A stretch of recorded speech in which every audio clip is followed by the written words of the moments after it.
Nick Mnangagwa oyataura update aiwa yeThe SADC Summit achiudza vanhu kuti SADC Summit yava papi. Anotaura mashoko kuti aiwa kune vese vari kuti SADC Summit aizoitwa munyika yeZimbabwe onai azviperi mushe muri yeZimbabwe taura kuti aiwa vana Nick Mnangagwa vanyasaura mashoko ekugwadzisa ekuti aiwa macitizens emuZimbabwe nyangwe opposition vari kuti we are going to protest achiti aiwa SADC is moving forward. Sabera mashoko taona Nick Mnangagwa kuti subscribe or like kuti now the bell icon. Tipinda paindo pake vanhu kwabachinzi to wrap up the SADC Summit projects told the delegation visited the University of Zimbabwe.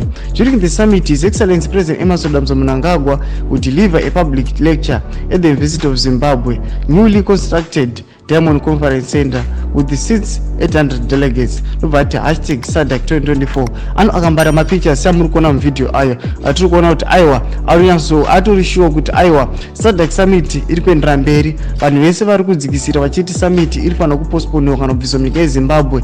Kuti Zimbabwe haifaniri kuassume chairmanship. Achiti aiwa zviri kuzoitika manje. Tudze mafungiro enyu noti kudii pamusoro mashoko anike Mnangagwa pinai comment section medu tudze mafungiro enyu ndopano tisaona subscribe like turn on the bell icon.